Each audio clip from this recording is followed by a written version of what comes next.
현재 중국에서 한국에 관한 다양한 의견이 많아지면서 논란을 부추기는 형국이 나옵니다. 중국은 최근 수년간 한국에 대해서 목소리를 높이며 간섭하는 장면이 부쩍 늘어나는 상황인데요. 그러더니 최근 들어 갑자기 사드 문제를 언급하면서 한국에 으름장을 놓고 있는 상황이 나옵니다. 특히 중국의 관영신문이 구체적으로 해당 사안에 대해 언급하며 한중 간의 불안한 기류를 형성하는데, 현재 중국에서 왜 그런 이야기가 나오고 있는 상황인지와 뜻밖의 중국이 고려하지 않은 큰 부분도 발견이 되면서 중국 당국이 크게 당황하는 국면도 연출되고 있다는데, 종합하여 무슨 상황인지 살펴보도록 하겠습니다. 특히 미국 공군에서 나온 폭탄 발언은 중국이 한국을 바라보는 관점조차 크게 흔들어 놨다는 의견인데요. 우선 중국의 한국 간섭은 도를 넘은 지가 꽤 되었습니다만 작년부터 유독 매우 거센 움직임을 보이는 상황인데요. 중국이 이렇게 행동하는 주된 이유 중 하나는 다름 아닌 시진핑의 3연임을 앞두고 있기 때문이었습니다. 그러다 보니 평소보다 더욱더 시진핑 주석이 추진하는 중화민족 중심 사상을 강조하게 된 것입니다. 시진핑 국가주석은 중화민족이 전세계에 존경을 받게 하고 우수성을 드러내겠다는 야심을 가지고 있으며, 실제 대표적으로 중국이 주도하는 1대1로 정책은 전세계로 중국이 뻗어나가는 시진핑 주도 국책 사업입니다. 지금까지 중국은 내부적인 결속을 강화하고 외부적으로는 마찰을 일으키지 않는 정책을 폈었는데, 이는 등소평의 유엔 연설에도 잘 나타납니다.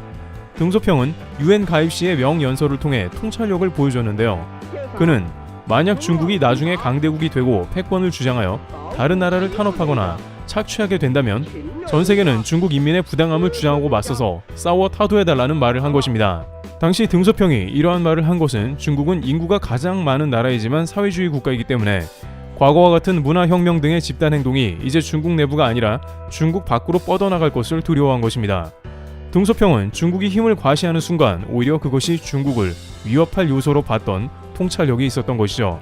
실제 이번에 전세계 많은 국가들은 중국에서 올림픽이 열렸음에도 불구하고 올림픽 보이콧을 선언했습니다. 중국은 돈은 돈대로 들여놓고 정작 잔치집에 사람들이 오지 않은 것과 같은 허탈함을 경험하게 된 것입니다. 영국 가디언지는 공산당의 선전 행사에 들러리를 서기 위해 올림픽에 참여할 수는 없다라고 했는데, 바로 이것이 등소평이 우려하던 중국 패권주의가 시진핑 정권과 함께 고개를 들었다는 평가인 것입니다. 시진핑 바로 직전 중국 국가주석이었던 후진타오 때만 하더라도 국내 사정을 살피는데 중국은 주력했었는데요. 대표적인 사건은 그가 러닝셔츠 바람으로 화상 채팅에 등장해 중국 대학생과 이야기를 나눈 장면입니다. 후진타오 총리는 대학생과 무작위로 채팅을 통해 집에 월세는 비싸냐, 학교는 어떠냐 이런 질문을 하자 상대방이 미쳤냐, 너 누구냐고 물어본 뒤 난 너 같은 친구가 없다, 카메라를 켜봐라 라고 말했던 것입니다. 그런데 그는 알고 보니 후진타오 총리였고, 상대방은 놀라서 태세 전환하며 주성님 식사는 하셨습니까? 라고 했던 일화입니다. 물론 후진타오는 중국 국내의 티벳 문제나 천안문 사태 등에 대해서는 엄격하고 비슷한 자세를 유지했습니다만, 홍콩, 대만이나 주변국인 한국, 미국 등에 대해서는 온건한 자세로 대하는 모습을 보였습니다. 따라서 한국 입장에서는 중국 내부 사정은 안타까우나 한국의 시비는 걸지 않으니 큰 불만은 없었던 것이죠. 그러나 후진타오까지가 바로 등소평이 관여되어 결정한 중국의 국가 주석이었다는 점이 있었는데요. 바로 그 다음엔 장쩌민과 후진타오 등이 정해놓은 후계자가 모두 초대형 비리에 휩싸이게 되면서 뜻밖의 제3의 세력인 태자당의 시진핑이 등장했고, 그는 대체로 무색무취, 무난하다는 평가를 받았습니다. 또한 장쩌민 계파 등에서는 특징 없는 시진핑을 허수아비로 세운 다음 적당하게 다시 권력을 가져오면 된다는 등 지금으로서는 상상하기 힘든 판단을 하면서 시진핑을 중국 국가주석으로 세우게 된 것입니다. 당시만 해도 시진핑은 임기를 한 차례만 채우고 다른 계파가 세워질 것으로 모두 예상했습니다.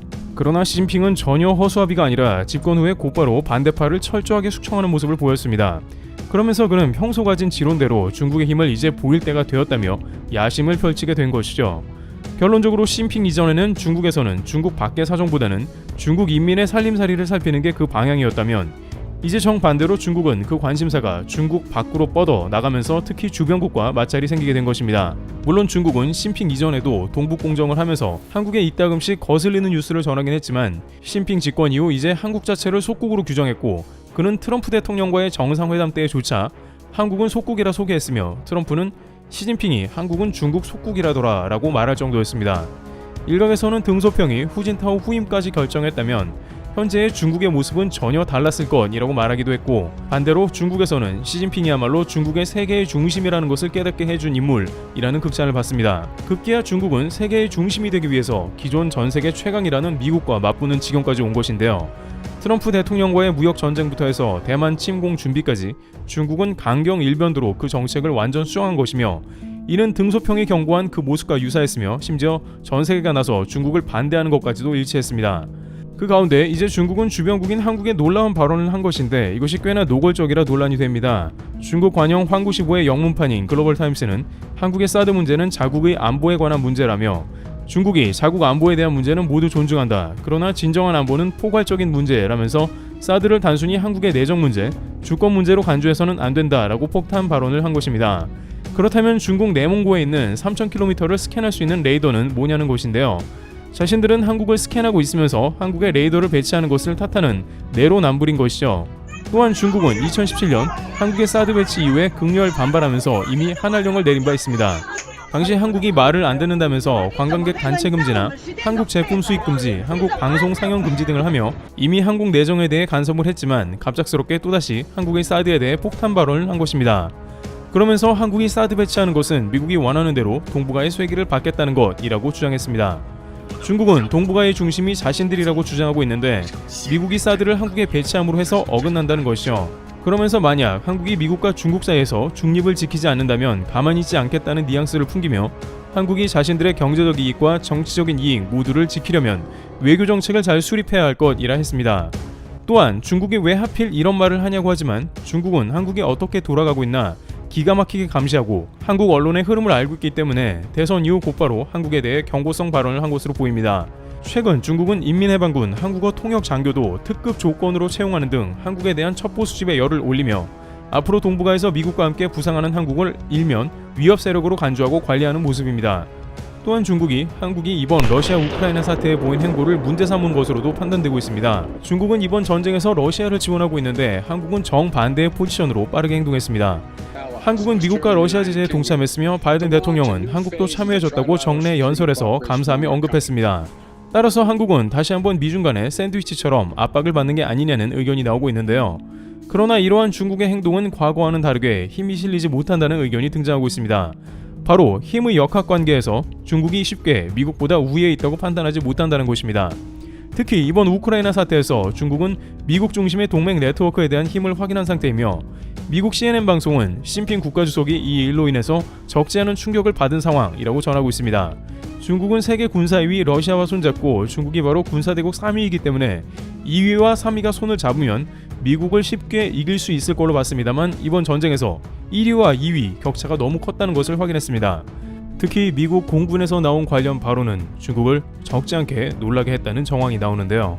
군사 관계자는 예를 들어 이번에 러시아 공군 규모를 미국에서는 파악하는 매우 좋은 기회가 되었다고 말하며, 러시아에서 우크라이나에 띄운 전투기나 비행 횟수가 겨우 미국 한 개 항공모함에서 띄운 수와 비슷했다면서 러시아가 전력의 상당 부분을 쏟아붓고 있는 상황에 일부러 공군을 아끼지 않은 것으로 보이는데, 러시아 공군은 미군의 공군에 비해 매우 규모가 생각했던 것보다 훨씬 작은 게 아닌가라는 파악이 되었다는 것입니다. 또한 출격한 전투기조차 우크라이나의 미극에 격추당하는 등 전투기의 자체도 성능을 의심받은 것이죠. 따라서 중국 전투기의 대부분은 러시아 기술로 왔으며 자체 개발했다고는 하나 그것도 성능 미달인 상황으로 중국의 공군력도 러시아와 비슷하거나 그 이하라는 것이 이번 전쟁으로 판단된 주요 사안이라는 것입니다.